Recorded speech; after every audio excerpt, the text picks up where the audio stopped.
Agora falar sobre um caso que no ano passado inclusive ganhou uma série especial de podcast aqui em GZH. Muito boa, inclusive, a série. Sobre o Maníaco do Cassino. Tem que elogiar, imperdível. Quem não ouviu tem que ouvir, porque essa série de podcasts, Stout, eu não consegui ouvir sozinha em casa. Teve um episódio que eu fiquei com medo. Ficou com medo? Fiquei com medo. A história que envolveu lá no final dos anos 90, Paulo Sérgio Guimarães da Silva, o Titica, que ficou conhecido no mundo do crime como o Maníaco do Cassino.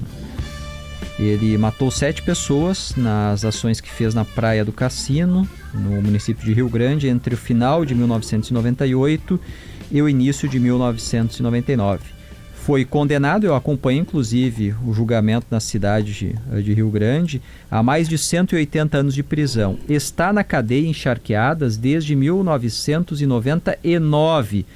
E agora tem um pedido que foi feito para progressão de regime.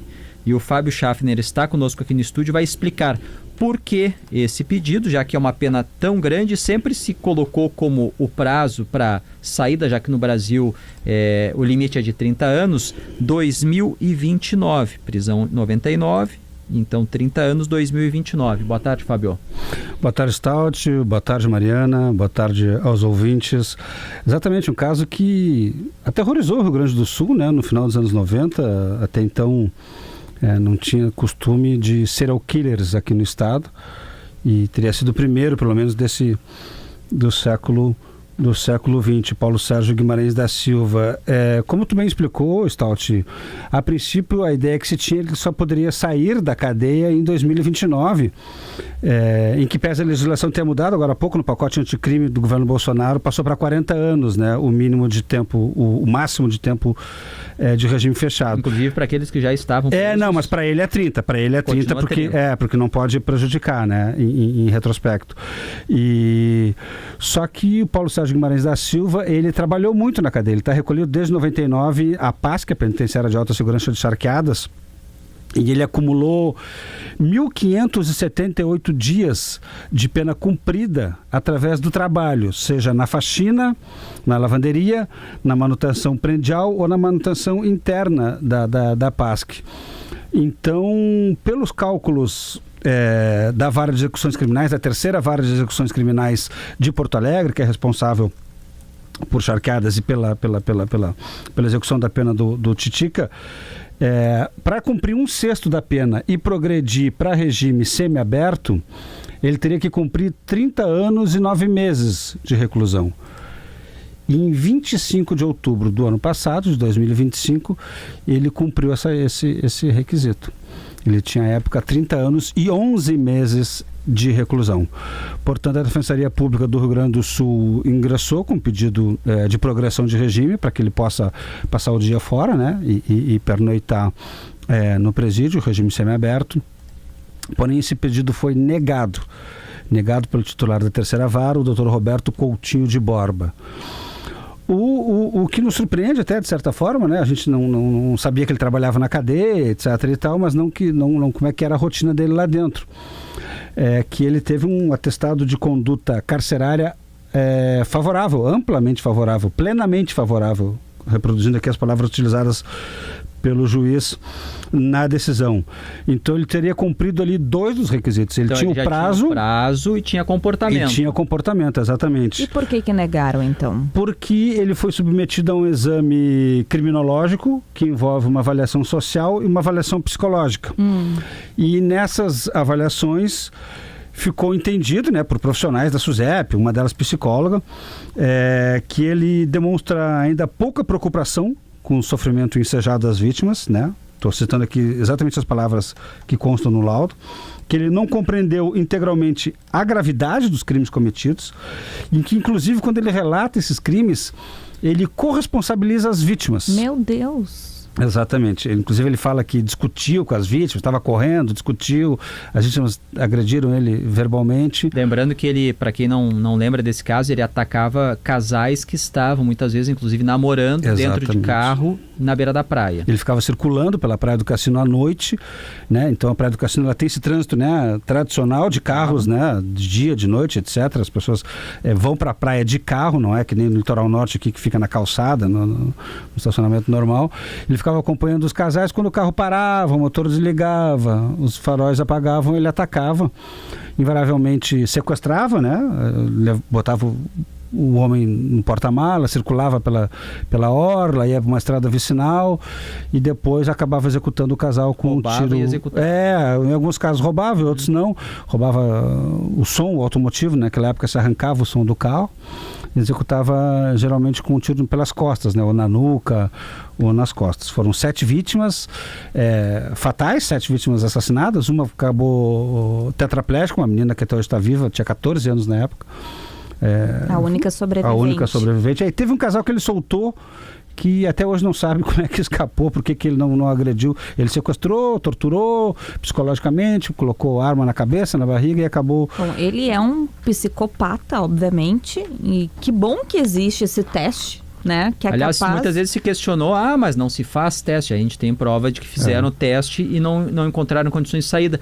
Aliás, na época, muito se discutiu sobre a sanidade mental, se ele deveria cumprir pena num regime tradicional, numa prisão, ou se deveria ir para um hospital forense, no caso, o Instituto Psiquiátrico Forense. Na época ele foi submetido a exame do Instituto Psiquiátrico Forense e o diagnóstico foi de semi-imputável. Ele entendia o que estava fazendo. Ele sabia o que ele estava fazendo, ele sabia que o que ele estava fazendo era errado, mas ele não conseguia parar a partir do momento que ele começava. Esse foi o laudo.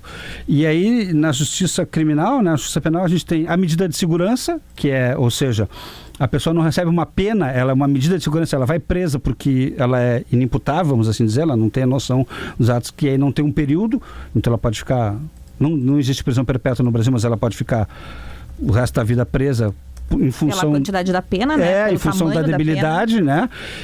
Ou a pena mesmo, estipulada em dias, meses e anos. No caso dele foi 184 anos, 10 meses e 20 dias, se não me engano. Em função não só dos crimes que ele cometeu, os assassinatos, né, tentativa de assassinato, mas também teve um estupro e alguns roubos e furtos que ele cometeu entre os crimes. Ele, inclusive, a arma que ele usava para executar as vítimas, ele havia furtado durante um assalto a uma casa. E, bom, o advogado dele chegou a se manifestar após Eu conversei com o advogado dele, ele não tem advogado formal, assim, ele é atendido pela Defensoria Pública do Rio Grande do Sul. Falei com o Dr. Regis Augusto Xavier, que o Dr. Regis disse assim, a gente tem muitos casos aqui, então a gente não analisa o comportamento dos presos.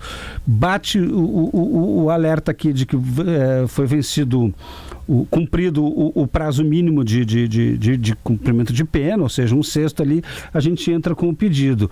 E no caso dele, além de ter o pedido, o prazo cumprido, né, 1/6 da pena ali, que daria 30 anos e 9 meses cumprido, ele também tinha o atestado de conduta carcerária favorável.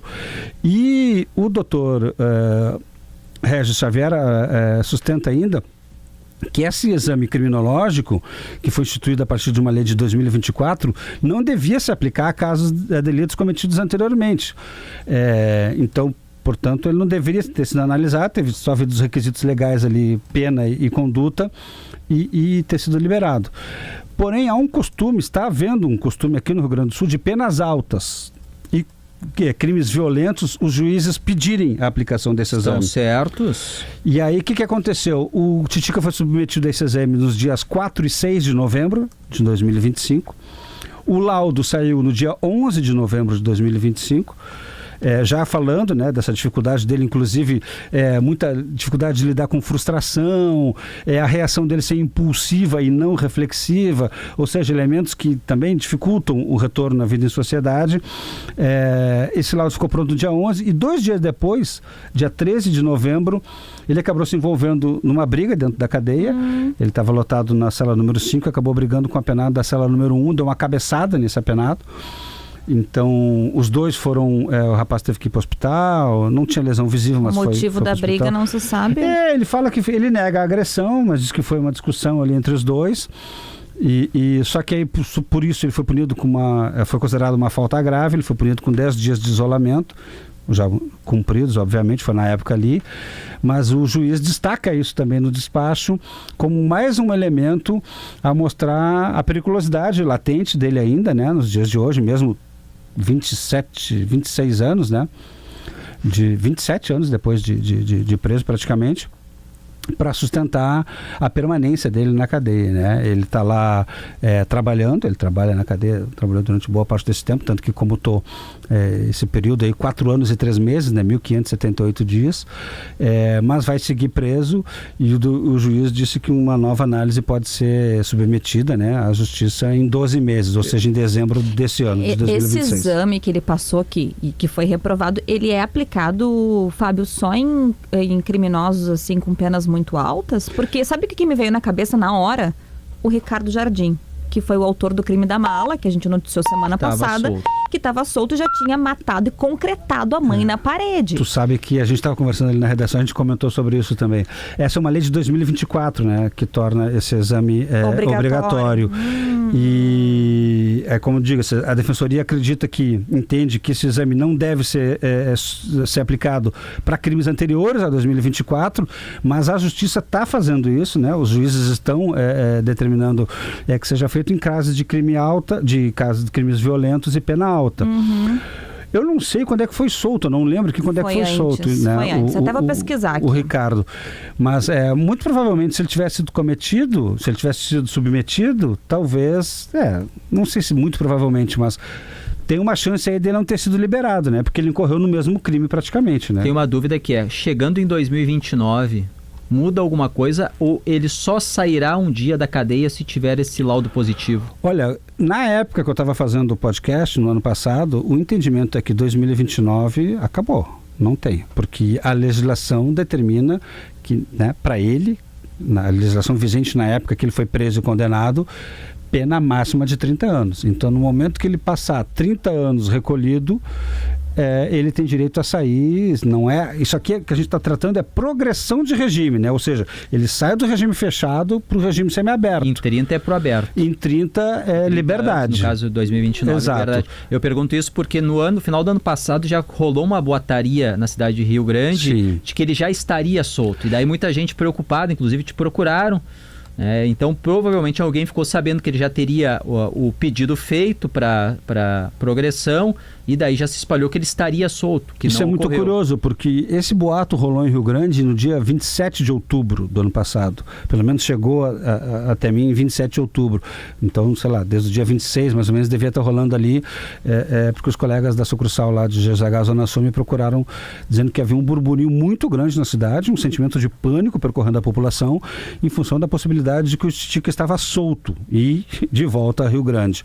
Na realidade, 2 dias antes, no dia 25, ele havia cumprido o prazo de 1/6 da pena, então poderia requisitar, né? Então, muito provavelmente foi isso que, de alguma forma, essa informação chegou meio torta na cidade, se perdeu no meio do caminho, virou um disque me disse, um telefone sem fio, e havia esse temor. Ele não estava solto, ele estava definitivamente preso na época ali, e a decisão é do dia 4 de dezembro, então só no dia 4 que houve uma decisão da Justiça mantendo ele na cadeia.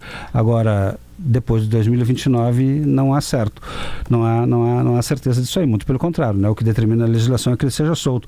Agora, para talvez tranquilizar, se é que é possível, os riograndinos e a população em geral da Zona Sul do Estado, ele disse nessa avaliação psicológica que ele não pretende voltar a Rio Grande, que ele quer morar em outro estado, porque ele inclusive teme represálias, acha que ele pode sofrer um atentado à própria vida, acha que pode ser morto se voltar para a cidade depois dos crimes que cometeu lá em 1999, 1998. Fábio Schaffner, nosso repórter, fica aqui mais uma vez o convite para quem quiser conhecer mais desta história. Pode procurar no Spotify, Maníaco do Cassino. Se não, coloca no Google, Maníaco do Cassino GZH, e vai ter ali todos os episódios disponíveis, uma temporada especial contando esse caso de grande repercussão. Tem uma página especial também no site, especial com em GZH. fotos, documentos, vídeos. Então, para quem não se contentar somente com o podcast, tem como conferir todo esse conteúdo multiplataforma. Só para trazer a informação, o Ricardo Jardim, ele progrediu de regime em 2024. 2024, no ano da lei. No ano da Talvez lei. já os juízes naquela época ainda não tinham o costume de aplicar. Mas aí mostra como foi importante essa mudança. Exato. Porque senão estaria sem condições na avaliação técnica. Quem diz isso é a avaliação técnica. Sem condições de estar na rua, ele estaria na rua, se não fosse essa avaliação. Só Que idade ele está mesmo? Ele está com 55 anos. 55. O Ministério Público foi desfavorável à soltura, né? Entendeu contra que a progressão. foi contra a progressão de regime, a Defensoria a favor. Então, portanto, Titica, Paulo Sérgio Guimarães da Silva, o maníaco do cassino, continua preso em Charqueadas. Continua. 13h34, Gaúcha Mais de Gazin Colchões. Gazin Colchões, que reforça sua presença no Rio Grande do Sul, levando tecnologia, conforto e qualidade para transformar o descanso dos gaúchos. Vamos para o intervalo, daqui a pouco vamos falar sobre o comércio de rua da Avenida Zenha e